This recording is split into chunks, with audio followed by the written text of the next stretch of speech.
जीव जातियों के अस्तित्व पर निरंतर संकट। जीव जातियों के जीवन पर निरंतर संकट बना हुआ है। जैसे देखो, जो प्रजाति इंडेमिक होगी, यानी एक खास जगह पर पाई जाएगी, उसके विलुप्त होने की संभावना ज्यादा होगी। जैसे मान लिया कोई कहे कि देखो भैया, चाहे जो हो जाए, हम रहेंगे यही बस्ती में रहेंगे, चाहे भूकंप आए, चाहे बाढ़ आए, चाहे दुनिया में। और एक कहे कि भैया अगर कोई खतरा हो तो भाग जाएंगे दिल्ली वाले, तो किसके विलुप्त होने की संभावना ज्यादा रहेगी? जो कहेगा कि नहीं हम एक जगह फिक्स रहेंगे। जैसे मान लिया कोई घर है जर्जर, किसी ने कहा, कोई ये कह रहा है देखो ऐसा है, घर गिरे या कुछ भी हो हम रहेंगे यही। दूसरा कहे भैया अगर थोड़ा खतरा देखेंगे भाग जाएंगे, तो किसके विलुप्त होने की संभावना ज्यादा रहेगी? जो रहेगा।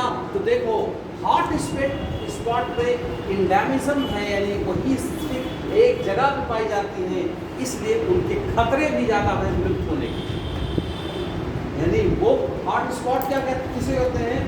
जहां पर बहुत सारी प्रजातियां रहती हैं अलग अलग। दूसरा बात क्या कहते हैं? इंडेमिक होगी, यानी वो प्रजाति पाई जाएगी और कहीं नहीं पाई जाएगी, कहीं नहीं जाएगी। तो ऐसी प्रजातियां जो इंडेमिक पाई जाएगी, उनको विलुप्त होने की संभावना ज्यादा होगी। इसका मतलब हॉट स्पॉट पे प्रजातियां विलुप्त भी बहुत ज्यादा होगी। ऐसे सेंटर को हॉट स्पॉट है। यही तो है, ये आईएएस के स्टेटमेंट देके पूछा गया। अब लिख लीजिए,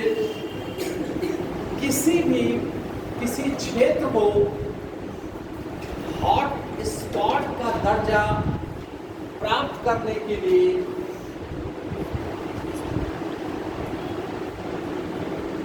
निम्न शर्त का होना, निम्न शर्त को पूरा करना जरूरी है।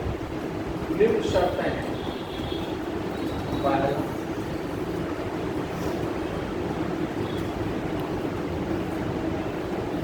जातीय बहुतायत। पहला, हॉट स्पॉट होने के लिए जो निम्न शर्त, पहली शर्त क्या है? जातीय बहुतायत, यानी उस जगह बहुत सारी जातियां,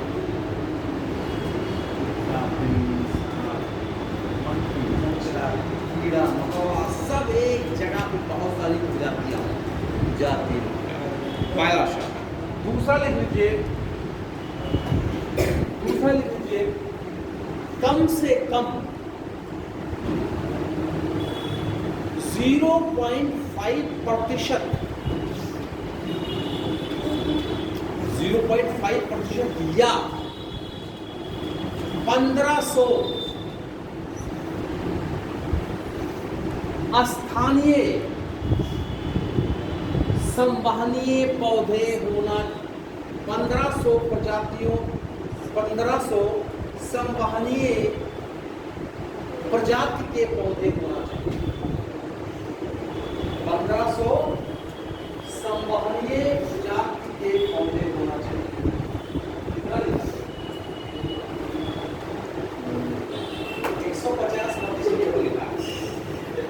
150 ऐसे सही होगा। यहाँ कह रहे 0.5% और सबसे आगे 150%।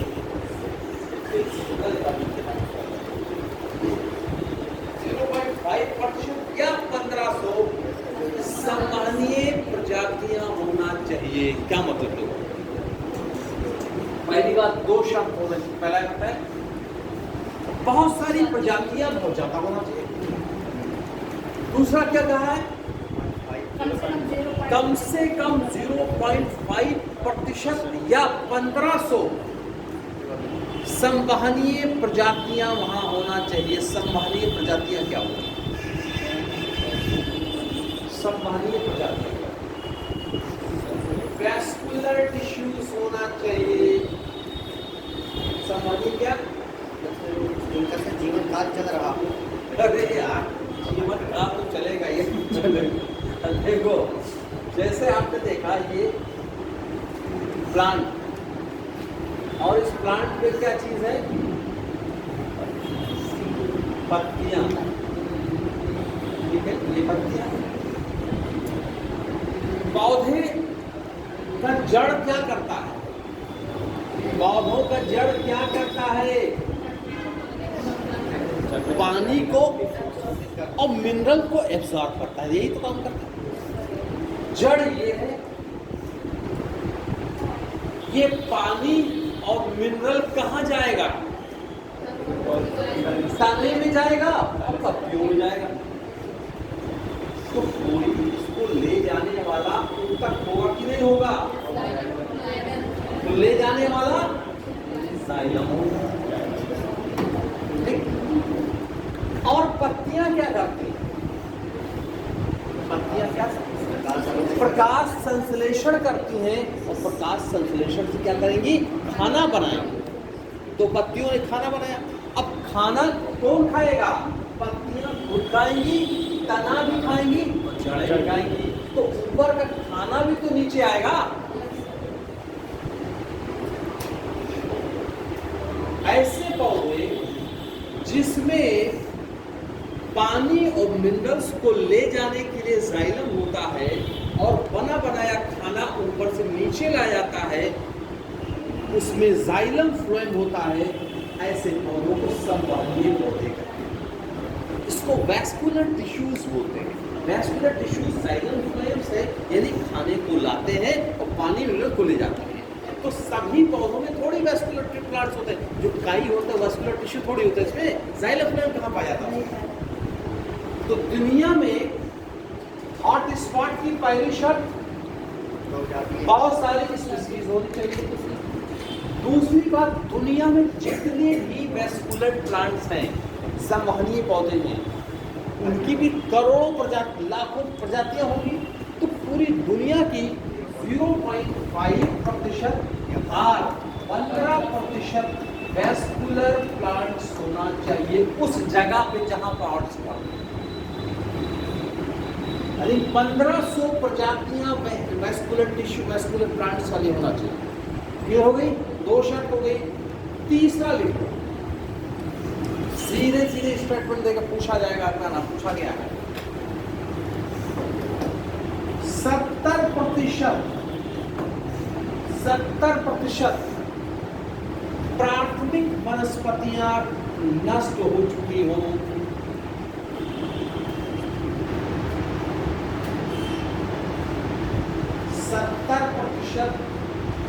प्राथमिक वनस्पतियां नष्ट हो चुकी हो। अब लिखा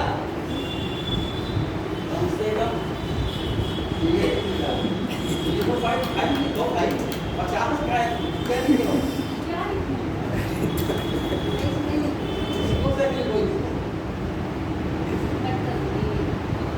पहले 150 तो 50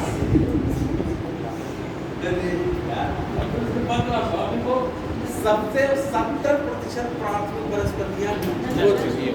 देखो, अब देखो मेरी बात, प्राथमिक वनस्पतियां क्या होती? प्राथमिक वनस्पतियां, इंटरमीडिएट वनस्पतियां, क्लाइमेक्स कम्युनिटी है, था आपने देखा है?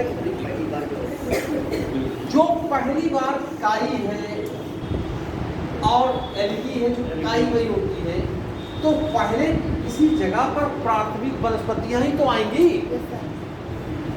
तो 70% वहां पर खत्म होगा, तभी तो climax community 1500 vascular plants develop होंगे। तो 70% जो है प्राथमिक वनस्पतियां खत्म होंगी। हॉट स्पॉट होने के कितनी शर्त है? 3 शर्त। कौन सी शर्त? बहुत सारी प्रजातियां हो। दूसरा 0.5% या 1500 संवहनीय पौधे वहां मौजूद हो। तीसरा 70% जो प्राइमरी वेजिटेशन है वहां पर जबरदस्त बायोडायवर्सिटी होगी, इसलिए उसको हॉट स्पॉट जाएगा एंडेमिक स्पीसीज, एंडेमिक स्पीसीज कहाँ मोस्टली पाई जाएंगी? एंडेमिक का मतलब स्थानीय प्रजातियां कहाँ मोस्टली ज्यादा पाई जाएंगी? Hot spot. यही तो बताया था। पूछना जाएगा किस क्षेत्र में प्रजातियों के विलुप्त होने की संभावना ज्यादा होगी? स्थानीय है तो विलुप्त भी होंगे। और 3 शर्त कौन सी है जिसके लिए हॉट स्पॉट घोषित किया जाएगा? आप भूलोगे नहीं, 3 शर्त होना चाहिए बस। अब लिखो हॉट स्पॉट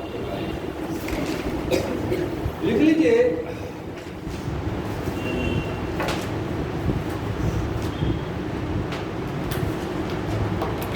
विश्व में 2016 तक, यानी विश्व में पूरी दुनिया में कितने हॉट स्पॉट है पूरी दुनिया में?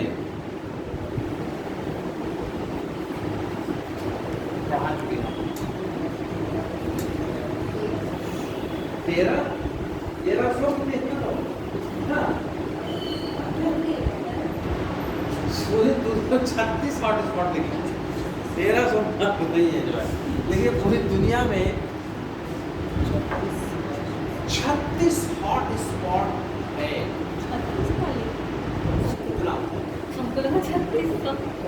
3600 क्यों? मतलब देखिए, हॉट स्पॉट एक ऐसा क्षेत्र है जहां पर बायोडायवर्सिटी मैक्सिमम है, और मैक्सिमम के साथ क्या है? 1500 मिनिमम प्रजातियां सिर्फ संवहनीय पौधे हैं, और क्या 70% प्राइमरी वेजिटेशन खत्म हो। ये शर्त फॉलो करना पड़ेगा, तब जाके हॉट स्पॉट होगा। इसीलिए दुनिया में कितने टोटल हॉट स्पॉट हैं? लिख लीजिए। भारत में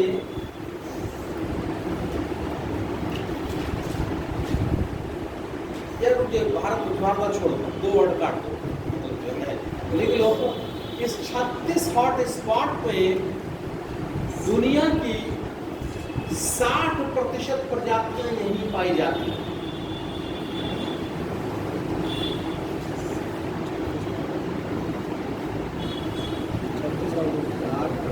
60% दुनिया की प्रजातियां इसी 36 हॉट स्पॉट में पाई जाती हैं।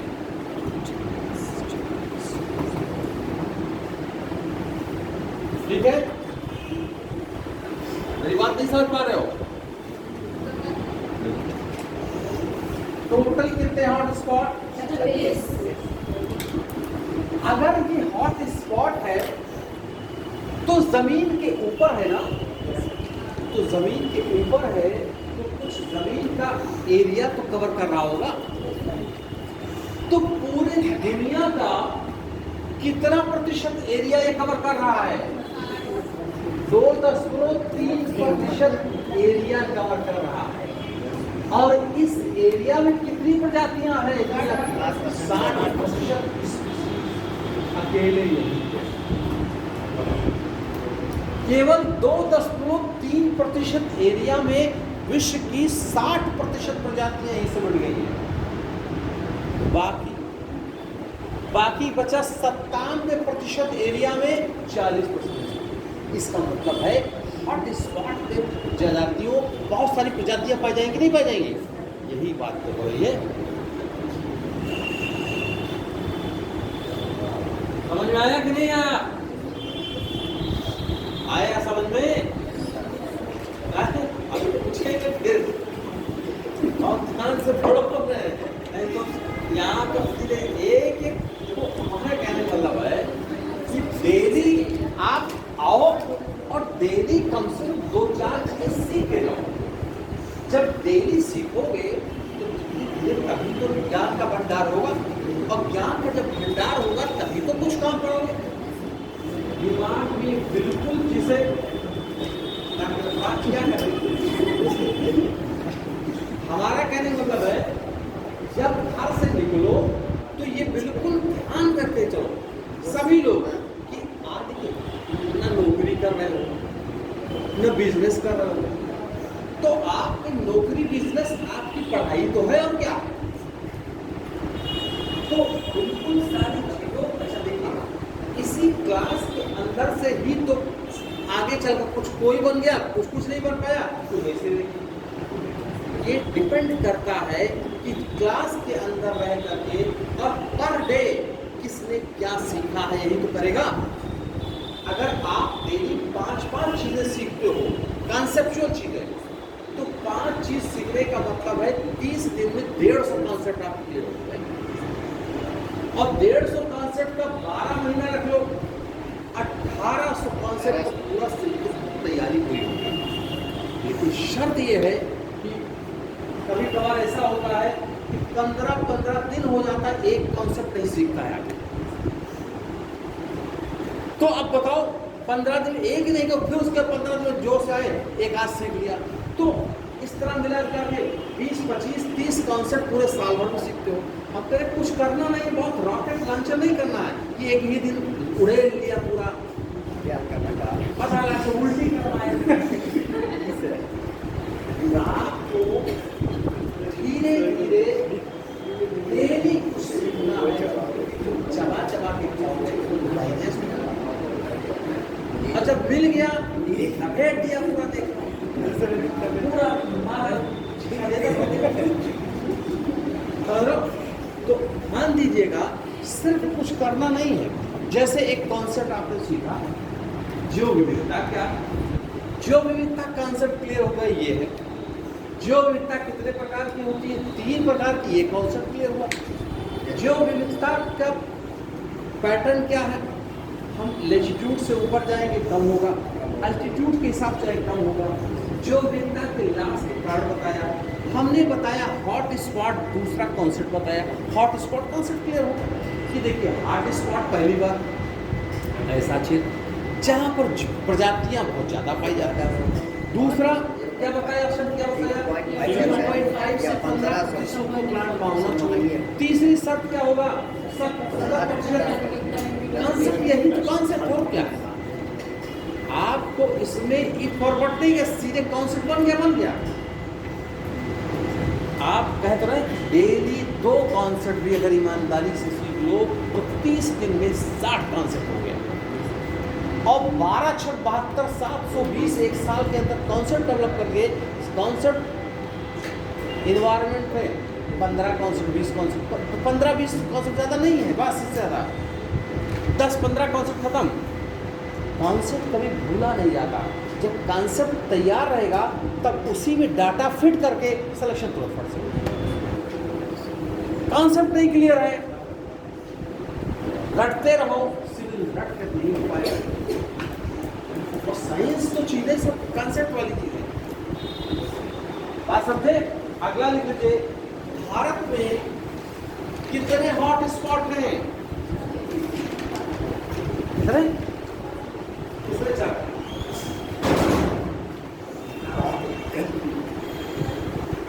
सही 4 है। बताने का उनको कॉन्फिडेंस नहीं था इसलिए मैंने सोचा ना, देखो ये सिविल की दुनिया है, अपने जूता चप्पल के भरोसे में जीतोगे लड़ाई इसकी। ये सिविल नहीं, ये पूरी जिंदगी जो होती है अपनी जूता चप्पल के भरोसे में जो चलता है वही अच्छी जीवन काटता है। अब हम वो कहे यार 4 है, हमने कहा नहीं, वो कहे घबरा नहीं, कॉन्फिडेंस रखो। 4 हॉट स्पॉट पूछा जाता है बार, लिखो, लिख लीजिए। भारत में कहते 4 स्पॉट, पहला लिख लीजिए हिमालयन रीजन, हिमालयन रीजन। दूसरा हिमालय क्षेत्र, दूसरा इंडो बर्मा, इंडो बर्मा क्षेत्र,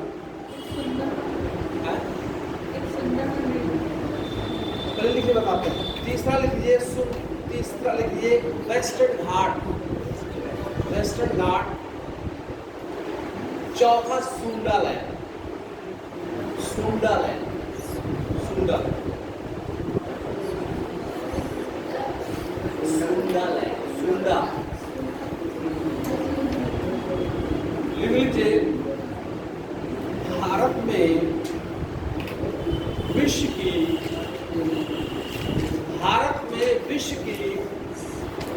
16.86%, भारत में 16.86% जैव विविधता भारत में पाई जाती है।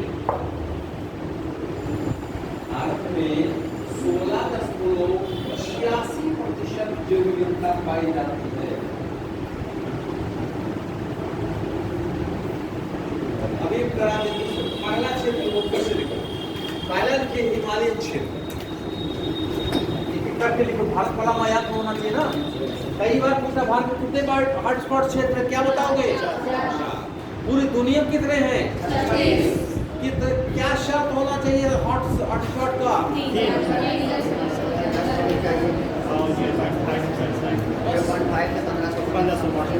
आगे लिखिए, पहला लिखिए हिमालयन क्षेत्र में कौन सा रीजन रखा गया है। देखिए लिख लीजिए, पहला लिखो, पहला Himalayan reason.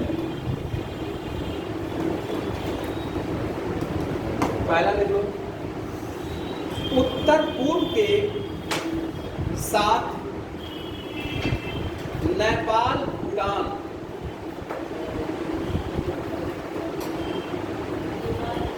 North east plus Nepal और भूटान, ये टोटल मिला करके हिमालयन क्षेत्र का हॉटस्पॉट घोषित किया गया, जिसमें हिमालयन क्षेत्र का 44.4% भूभाग भारत में।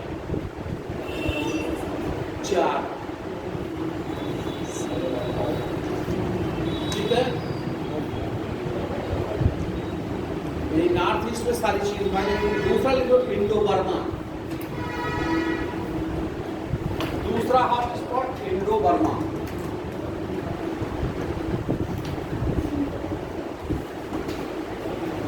इसमें लिखो पूर्वी बांग्लादेश से मलेशिया तक,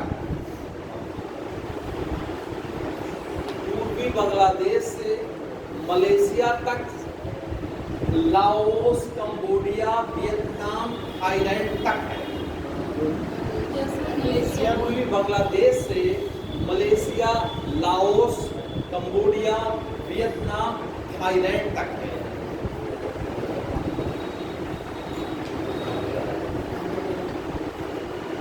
लिख लीजिए, इंडो बर्मा वाले हॉटस्पॉट में भारत में केवल 5%, यानी ये इंडो बर्मा में वाले जो हॉटस्पॉट कितने कंट्री आ गए? लाओस, कंबोडिया, वियतनाम सब आ गए। तो भारत के अंदर जो कितना बचा है? 5%। ठीक है, अगला लिख लीजिए, वेस्टर्न घाट। तीसरा कितना है? वेस्टर्न घाट एवं श्रीलंका सब मिलाकर एक हॉटस्पॉट घोषित किया गया है। कौन सा? वेस्टर्न घाट श्रीलंका। क्लियर होगी बात? इसमें लिख लीजिए 64.9% भूभाग भारत में है ये।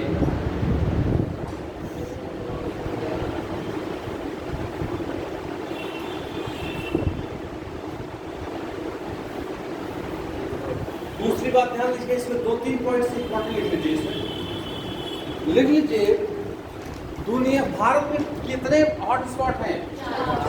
अगर इन चारों हॉटस्पॉट में पूछ लिया जाए सबसे ज्यादा बायोडायवर्सिटी किसमें है, तो वेस्टर्न घाट में। लिख लीजिए वेस्टर्न घाट में जो विविधता सबसे ज्यादा पाई जाती है।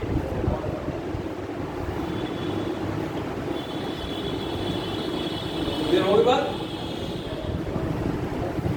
दूसरी बात ये बात ध्यान रखिएगा, हॉट स्पॉट क्षेत्र दुनिया में कितने हैं? 36। और 36 में सब जगह मनुष्य भी बीच में रहता है। द वेस्टर्न घाट में तो क्या मनुष्य नहीं रहता, वहां पे रहता है। नॉर्थ ईस्ट में मनुष्य के घर भी है। तो दुनिया में सबसे ज्यादा घनी आबादी वाला जो हॉट स्पॉट है कौन है? वेस्टर्न घाट। लिख लो, लिख लीजिए। दुनिया में सभी हॉट स्पॉट क्षेत्र में सर्वाधिक जनसंख्या घनत्व वाला हॉट स्पॉट है।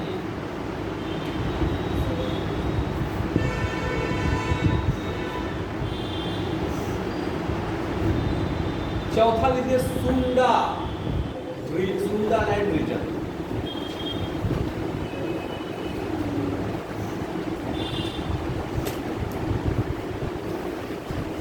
क्लियर? लिख लो इसमें कहां से शुरू होता था, देखिएगा। ग्रेट निकोबार से लेकर, देखिए हमारा अंडमान निकोबार है ना, तो अंडमान को नहीं इसमें लिया गया है, ग्रेट निकोबार से लिया गया है। ध्यान रखिएगा, यही सवाल पूछा जाएगा। कहां से? ग्रेट निकोबार, लिटिल अंडमान और डार्क निकोबार और ग्रेट निकोबार। ये वाला, ये अंडमान को नहीं लिया गया है, अंडमान के साथ ये लिटिल को भी नहीं लिया गया है, कार को भी नहीं, कार निकोबार को भी नहीं लिया गया है, सीधे ग्रेट निकोबार। ये सवाल पूछा गया है, ध्यान दीजिए। तो लिखिए ग्रेट निकोबार से लेकर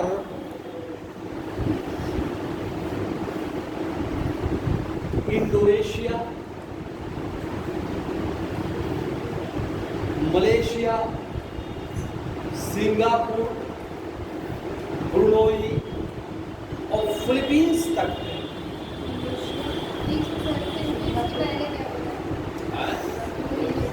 का जो सुंडा लैंड हॉट स्पॉट है, ये कहाँ शुरू होगा? ग्रेट निकोबार से लेकर Indonesia, Malaysia, Singapore, Brunei, Philippines तक है। क्लियर हो गई? फिलीपींस तक पहले आए। मैंने कहा Indonesia, Malaysia, Singapore, Brunei, Philippines. Clear? लिख लीजिए इस वाले हॉट स्पॉट में भारत का 1.28% भूभाग केवल है। कितना सर? 1.28। भारत में केवल इतना प्रतिशत भूभाग है, बाकी किसमें किसमें है? इंडोनेशिया, मलेशिया, ब्रुनोई, इसमें चला जाएगा। समझ लो बात? तो भारत के पास टोटल कितने हॉट स्पॉट है? दुनिया में कितने हैं? 36। भारत के अंदर बायोडायवर्सिटी पूरी दुनिया कितनी है? 16.8। अगर पूछा जाए हॉट स्पॉट में, भारत के चारों हॉट स्पॉट में सबसे ज्यादा रीजन क्षेत्र किसमें है? सबसे ज्यादा बायोडायवर्सिटी किसमें है?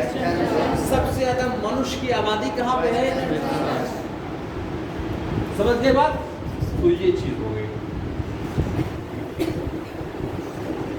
अब लिख लो यार,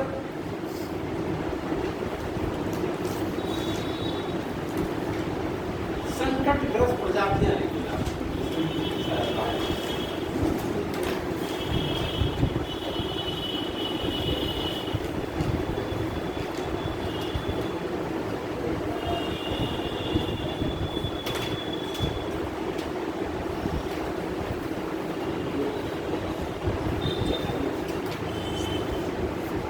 क्या होता है? छोटा सा वो रहता है, उसमें क्या क्या छोड़ने, क्या क्या बचाए। टाइमिंग कब रहता क्लास? पिछले 25 क्लास 25 लेते, आपकी 10 इस साल की क्या करेंगे यार? अभी उसको तो छोड़ो, क्या लिखा था अभी? अब लिखो सिम्पसन डायवर्सिटी इंडेक्स क्या होती है, पूछा जा सकता है। Simpson diversity index, diversity index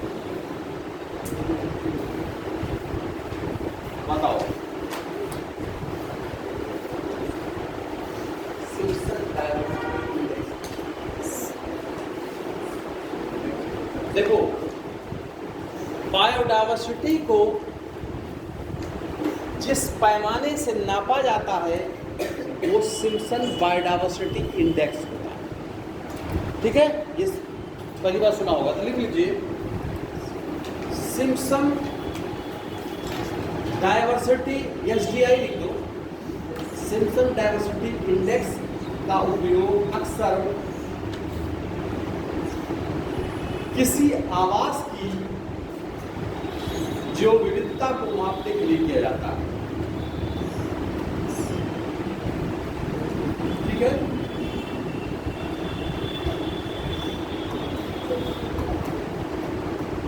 किसी आवास में जैव विविधता को मापने के लिए किया जाता है।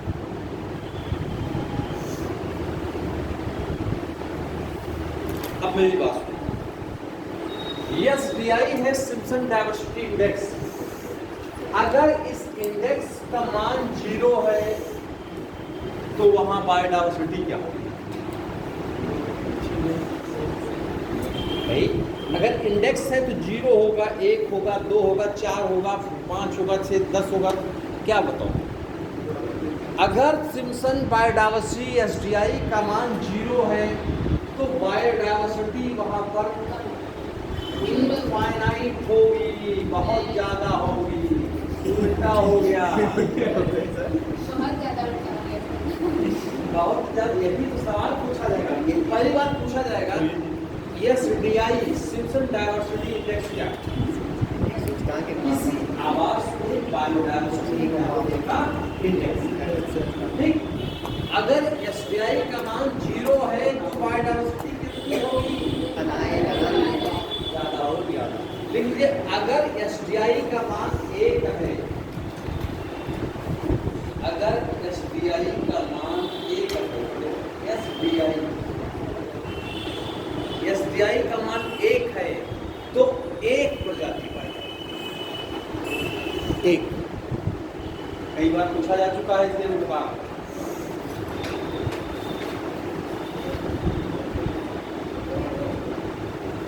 अगर 1 एसडीआई का मान 1 है तो 1 प्रजाति पाएगी।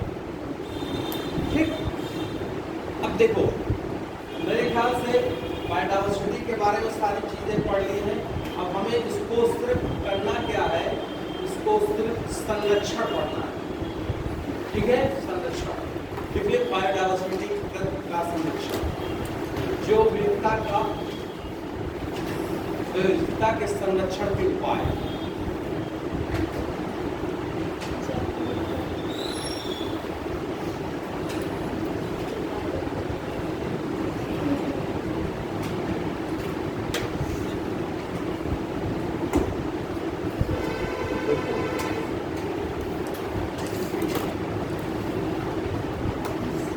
Conservation of biodiversity.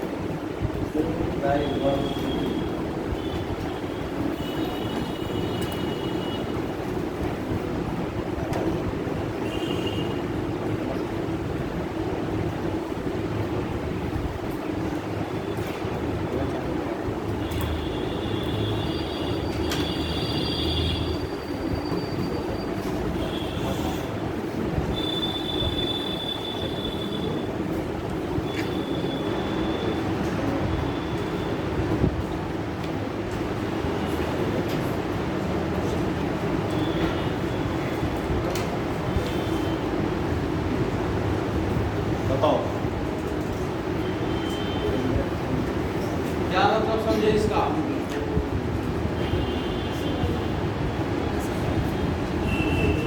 तुम्हारे और कुछ?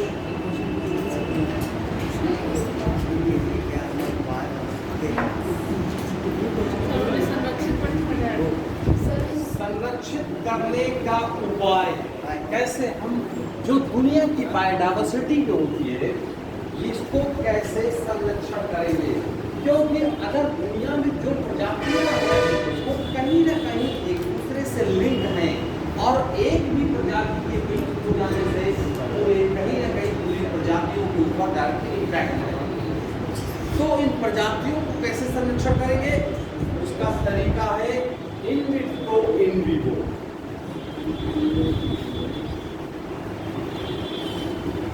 ये क्या होता? जैसे आपने देखा चाइना की मोबाइल होती वीवो मोबाइल, ठीक है? तो वीवो का मतलब कहते हैं वीवो मोबाइल। देखो तो पहले इसके लिटरल मीनिंग समझो। जहां देखो चाइना दिखता है वीवो मोबाइल, वीवो का मतलब होता है नेचुरल, और जहां विट्रो होता है वहां आर्टिफिशियल। इसीलिए आपने पढ़ा होगा IVF,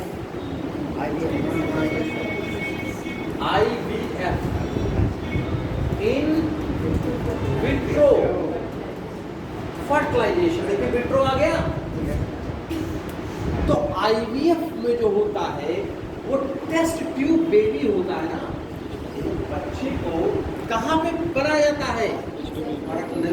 नेचुरल है, ये नेचुरल नहीं है, इसीलिए इन विट्रो कहा गया। इन विट्रो का मतलब आर्टिफिशियल। मेरी बात, वीवो का मतलब, इसीलिए चाइना के मोबाइल का कहता है वीवो मोबाइल, समझ रही ना? वीवो का मतलब नेचुरल, विट्रो का मतलब आर्टिफिशियल। अब देखो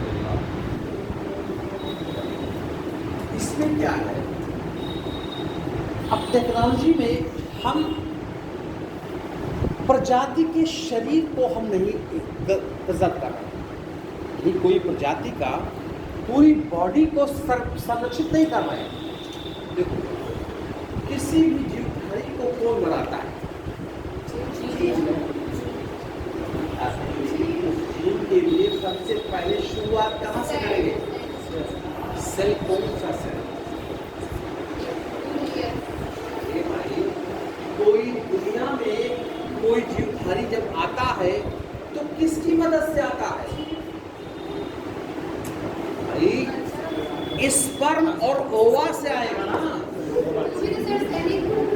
तो वही तो कौन सेल ये भी है, तो सेल को बताना पड़ेगा कौन सा सेल है ना। इस पृथ्वी के धरातल पर कौन आता, कैसे आता है? एक स्पर्म और एक ओवा से मिलकर ही तो आता है। अच्छा देखो, जब ये दोनों मिलेंगे जाइगोट बनेगा, और जाइगोट से फिर क्या होता है? बेबी बनेगा। यही तो होगा। अब मेरी बात सुनो, इन वीवो में क्या करेंगे? हम जीवधारी को प्रिजर्व नहीं करेंगे, देखो जीवधारी को इसमें नहीं करेंगे। हम सिर्फ क्या करेंगे? हम किसी प्रजाति के कोई भी जीवधारी कोई प्रजाति ले, उसके स्पर्म को लिया और उसके ओवा को ले लिया और बैंक में जमा कर दिया। एक बैंक, ओवा बैंक है कि नहीं? एक बैंक, स्पर्म बैंक है कि नहीं है? एक बैंक ले लेते हैं। हम ये क्या करेंगे? मान लिया कोई प्रजाति, जिसकी प्रजाति मान लिया बहुत कम बची, तो उस एनिमल के प्रजाति के एग को लेते हैं और ओवा को ले लेंगे, उसको बैंक में प्रिजर्व कर दिया, और 1000 साल बाद भी जब हम चाहेंगे उन दोनों को क्रॉस करके सीधे सीधे बना लेंगे। हमें एनिमल को प्रिजर्व करने की जरूरत नहीं है। तो एग स्पर्म बैंक होता है, बैंक प्रेजेंट बैंक होता है, सीड बैंक होता है,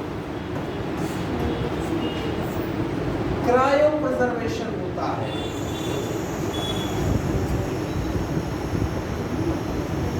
डीएनए बैंक होता है। बताइए, ये तो सबसे बेहतरीन मेथड है प्रजातियों के संरक्षण के लिए। ये नहीं कि ला करके एक शरीर को नहीं रखना है, शरीर तो मर जाएगी 100-140-50 साल। उसके एग को लिया, उसके स्पर्म को लिया, बैंक में रख दिया, और इस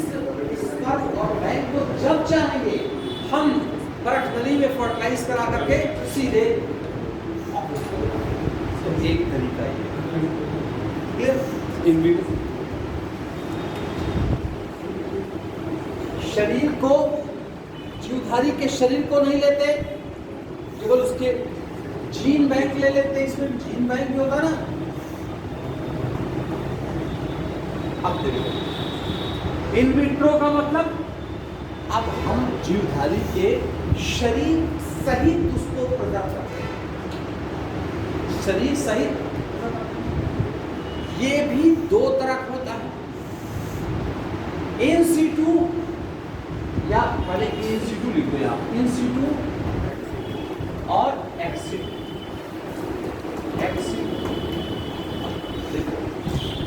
अगर किसी जीवधारी को, किसी भी एनिमल्स को उसके नेचुरल वातावरण में प्रेजेंट कर दे इन सीटू, जब किसी जीवधारी को उसके नेचुरल पर्यावरण में ना रख करके किसी आर्टिफिशियल तरीके से कर दे उसको एक्स सीटू। जैसे इसमें पूछा जाता है इन सीटू में क्या क्या आएगा, ये सवाल पूछा जाता है। National park, wild life centuries, उसके बाद बायोस्फीयर रिजर्व, उसके बाद सेक्रेड ग्रुप्स,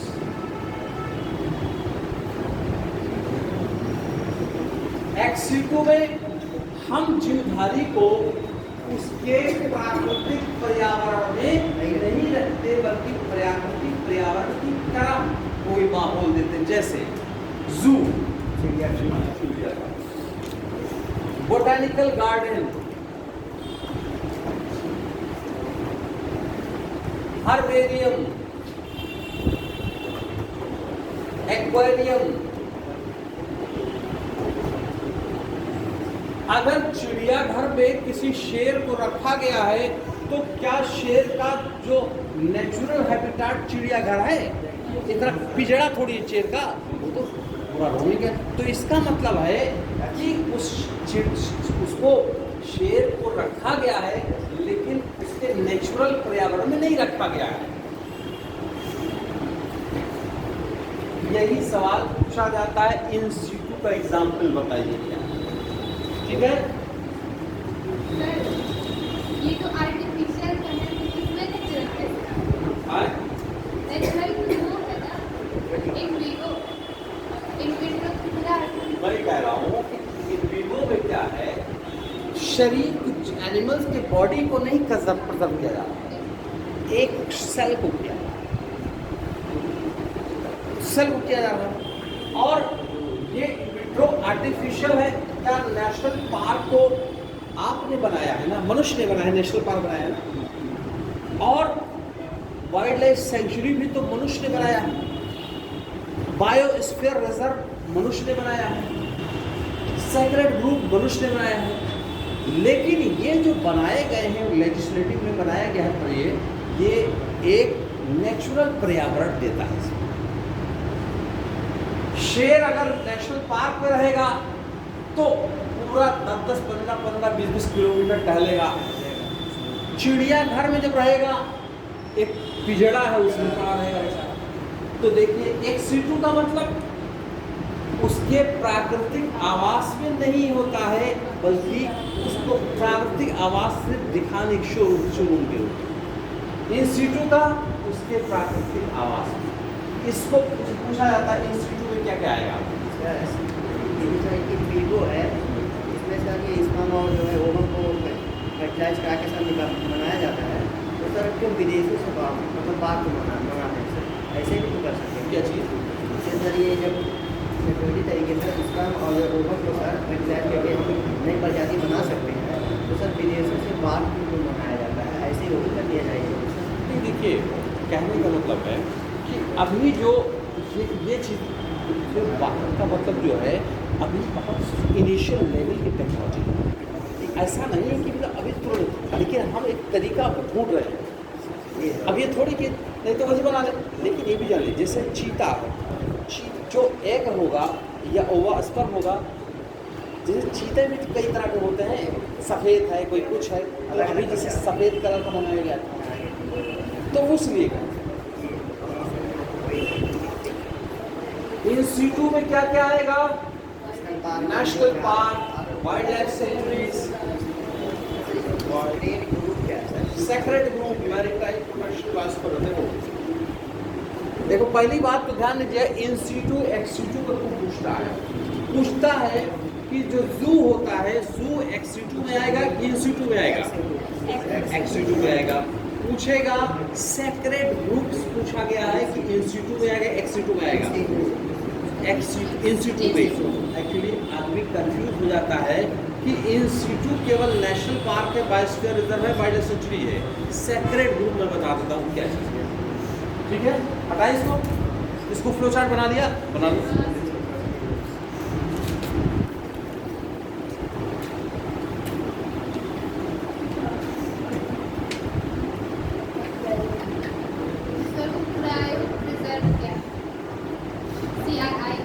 क्रायो प्रिजर्वेशन का मतलब ये होता है, क्रायो का मतलब बहुत कम टेम्परेचर, प्रिजर्वेशन मतलब संरक्षण। अगर किसी चीज को, जैसे आपने जब खाना रखते हो फ्रिज में रख देते हो, खाना नहीं सड़ता। क्यों नहीं सड़ता? क्योंकि टेम्परेचर कम है, उस जीवधारी जो सड़ाने वाला जीवधारी बैक्टीरिया मर जाएगा, ये नहीं सड़ता। क्रायो प्रिजर्वेशन का मतलब होता है इसमें ऑक्सीजन और हाइड्रोजन लेते हैं और इनका टेम्परेचर -200 डिग्री कम होता है। यहाँ 0 पे फ्रीज हो जाता है, -200 डिग्री सेंटीग्रेड लेते हैं, लेकिन क्रायो प्रिजर्वेशन में ऑक्सीजन और हाइड्रोजन को ले करके -200 डिग्री नीचे करके उसमें चीज रख देते हैं। कभी भी जीवन 1000 साल के बाद भी निकालो तो वैसे कैसे 100 डिग्री पे 0 डिग्री पे रखोगे तो धीरे धीरे सड़ जाता, कभी 10-15 दिन बाद नहीं चलता है ना। जैसे आप कोई फ्रीजर में रख देते हो तो 1 महीने बाद कहते हो यार अब समझ नहीं आ रहा है, 2 महीने और नहीं चलता। लेकिन क्रायो प्रिजर्वेशन जो होता है वो 0 नहीं होता है, -200 डिग्री चला गया और उस टेम्परेचर पर -200 डिग्री सेंटीग्रेड पे क्या होगा? 1000 साल तक भी चीज रखी रहेगी तो सेम का सेम। समझ गए बात? अब सेक्रेट ग्रुप हम बता दें क्या पता है इसको। देखो सेक्रेट का मतलब,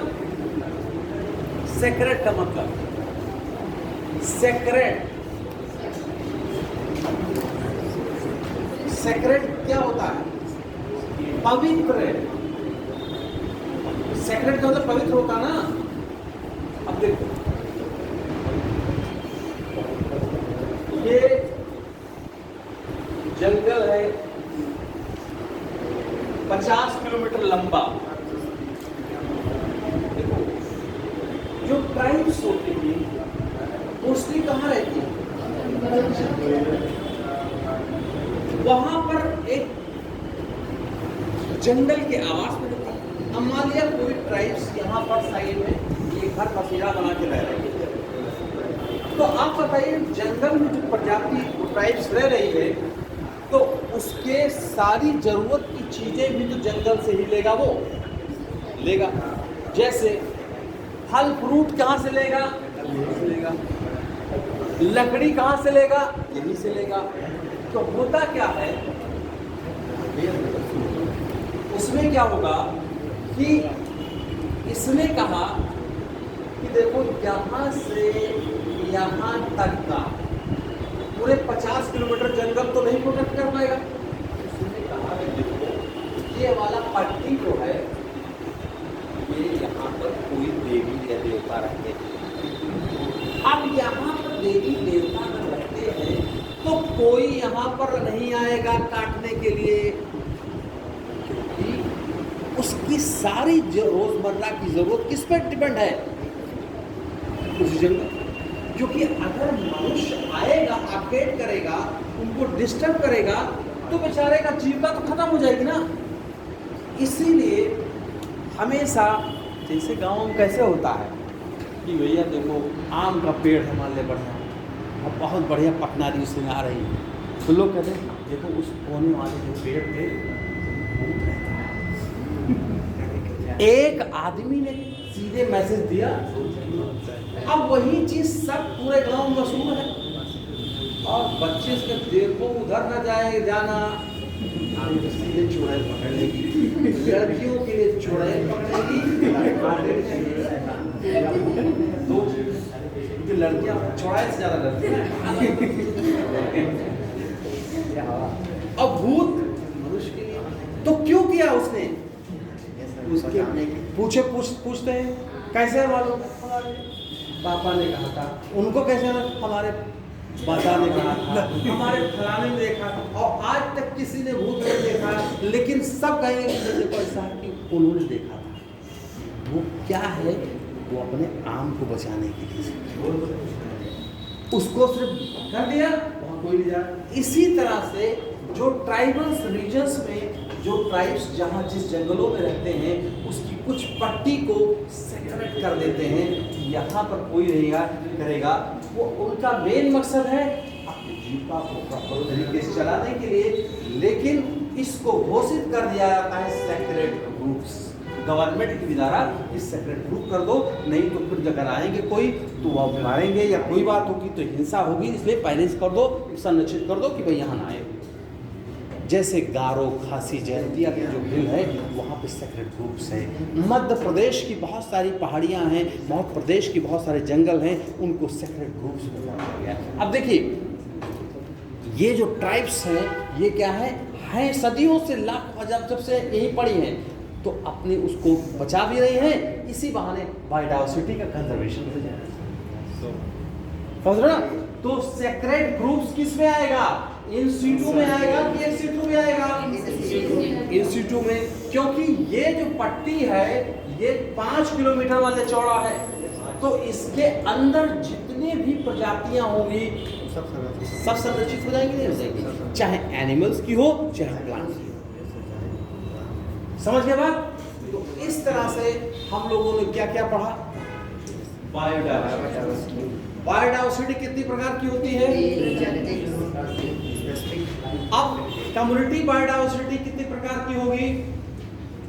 इकोसिस्टम कम्युनिटी बायोडायवर्सिटी कितनी प्रकार की होगी? अल्फा, बीटा, इंडेक्स बायोडायवर्सिटी को नापेगा कौन सा है? Simpson index. ठीक है। बायोडायवर्सिटी को लॉस का कारण क्या क्या बताया हमने?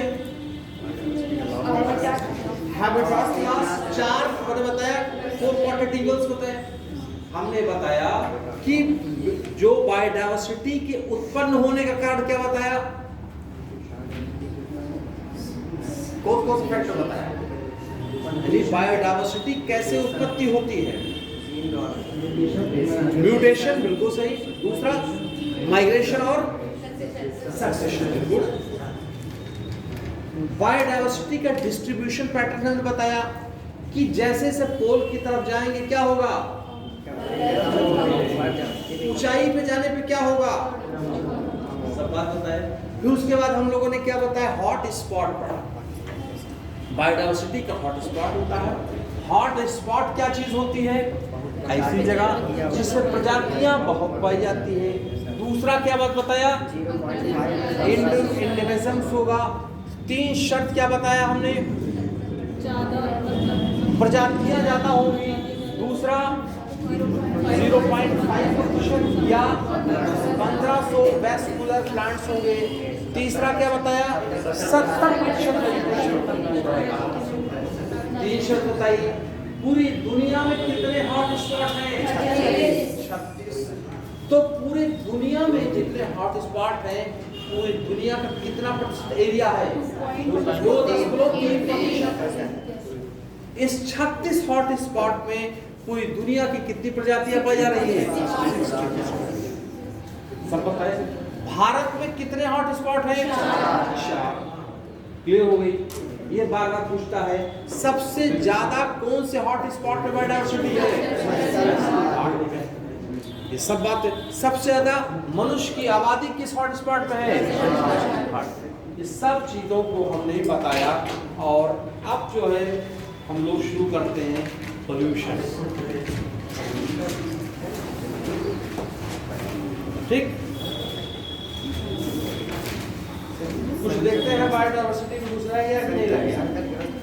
संकटग्रस्त प्रजाति संकट करवा दे, लिख दो, संकटग्रस्त प्रजाति, संकटग्रस्त प्रजाति। ठीक है, संकटग्रस्त प्रजाति लिख लीजिए।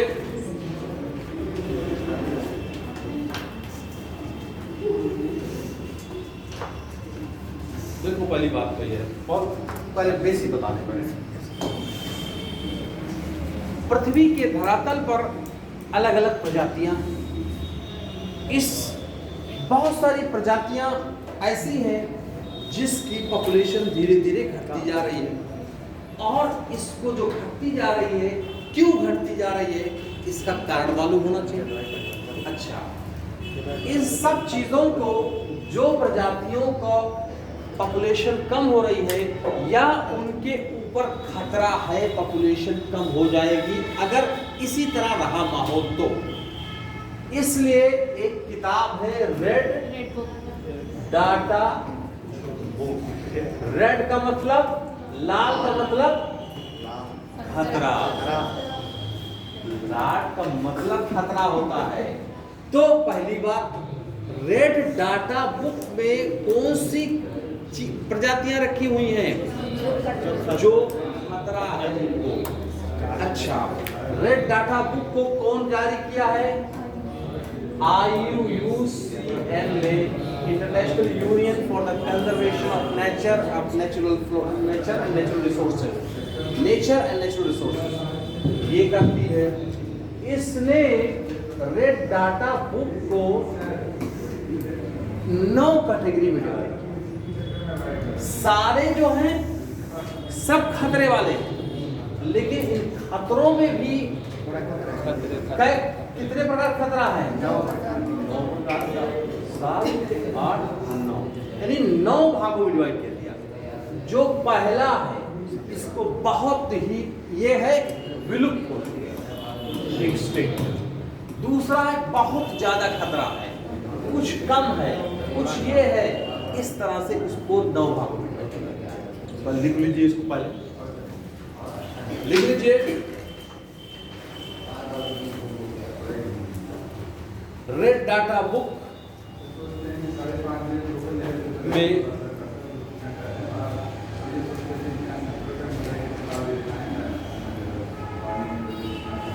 जीवों को 9 भागों में विभाजित किया गया है, 9 वर्गों में विभाजित किया गया है।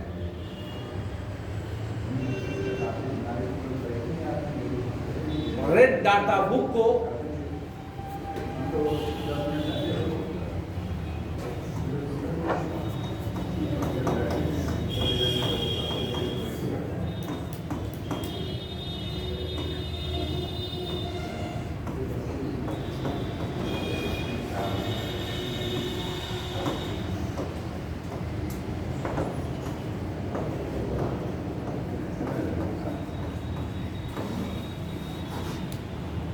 रेड डाटा बुक को जारी करने वाली संस्था कौन है? देख लीजिए, IUCN। रेड डाटा बुक कब से जारी किया जा रहा है? 1964 से। ठीक है, पूछा गया है IUCN संस्था कहां पर, इसका हेडक्वार्टर स्विट्जरलैंड। ठीक है, तो IUCN एक संस्था है, कौन सी किताब जारी करती है? रेड डाटा बुक में कौन सी जीव है जो खतरा के निशान पर है, जो विलुप्त हो चुके हैं? तो रेड डाटा बुक में कितने वर्ग बनाए गए हैं? 9। तो पहला वर्ग विलुप्त, एक्सटिंक्ट, लिख लो इसमें। अब सवाल पूछा गया है कई बार, किसी प्रजाति को विलुप्त कब मानेंगे? 3-4 बार सिविल ने पूछा, किसी प्रजाति को विलुप्त माने यानी खत्म हो चुकी है दुनिया में, कब मानेंगे? ना दिखे ना दिखे, बहुत सारी चीजें यहाँ नहीं देखता, दूसरी जगह दिखे। सर 2-3 वर्ष 2-3 100 वर्ष से या 2 जब वो चीजें ना दिखे, हाँ? जब वो चीजें ना दिखे क्या चीज़ नहीं दिखे? 2-3 वर्ष पहले 300 वर्ष किसी स्पॉट में 50 वर्षों तक हाँ सही बताया, 50 से। जो प्रजाति इस पृथ्वी पर 50 वर्ष तक कभी नहीं दिखाई पड़ती है उसको विलुप्त, लिख लीजिए। जो प्रजाति पिछले 50 वर्षों में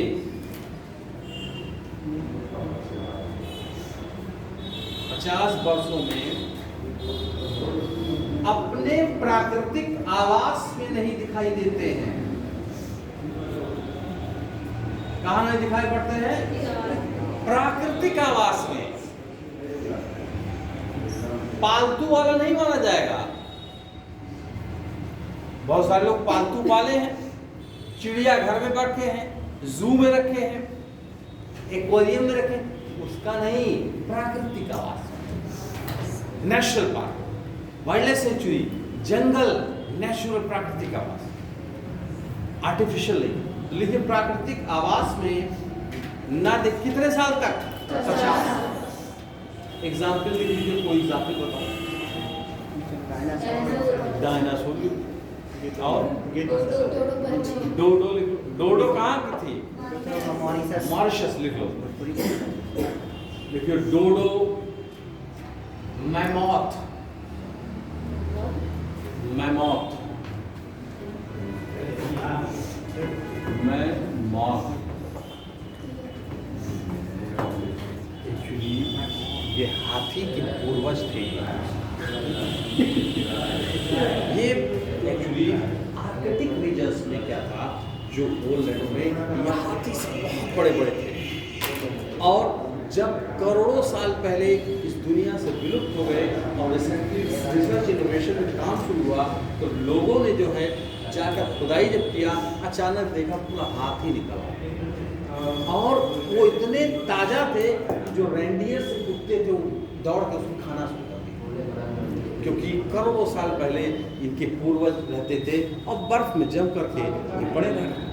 तो मैमोथ भी विलुप्त हो चुका है, डायनासोर भी हो चुका है, डोडो हो गया, तस्मानियन उल्फ, तस्मानियन भेड़िया, तस्मानियन उल्फ, तस्मानिया का भेड़िया जो है,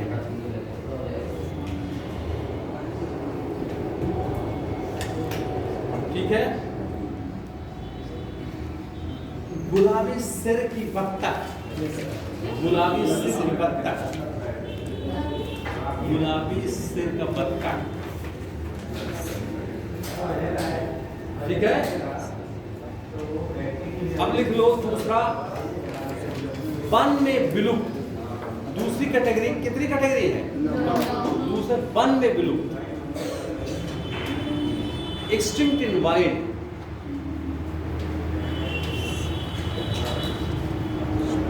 जो प्रजातियां अपने प्राकृतिक आवास में नहीं पाई जाती।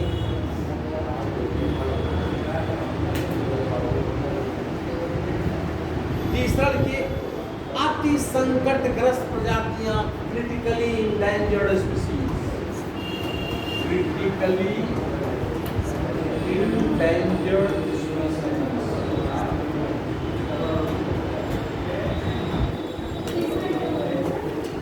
अति संकट प्रजाति, क्रिटिकली इंडेंजर्ड स्पीसीज।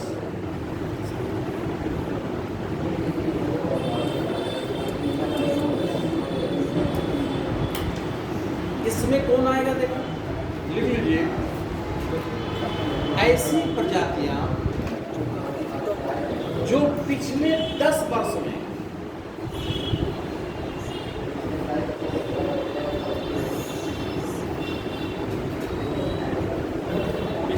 10 वर्षों में 90% की कमी दर्ज की गई है। ऐसी प्रजातियां जो विगत 10 वर्ष में 90% आबादी में कमी दर्ज की गई है। और लीजिए अगले 10 वर्ष में 50% विलुप्त हो जाएगी। अगले कितने वर्ष में सर? 10 वर्ष में 50% विलुप्त हो जाएगी, यानी 90% 10 वर्ष में पिछले कमी देखी। इसमें लिख लिया, कुछ लिखिए। Pygmy hawk, pygmy hawk, Himalayan बटेर,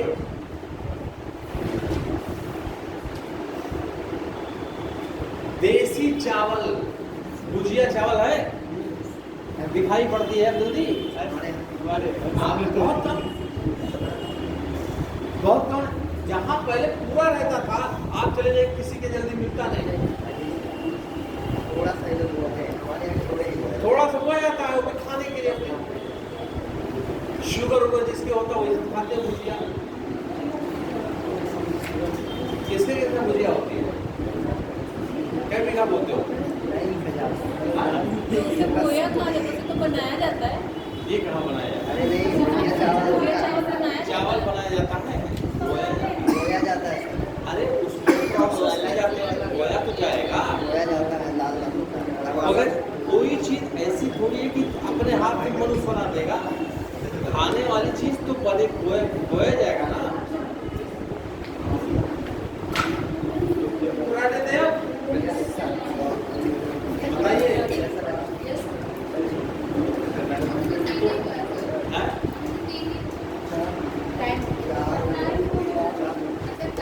खांसी को आ रहे हैं, SSC वाले उसमें बोल रहे हैं।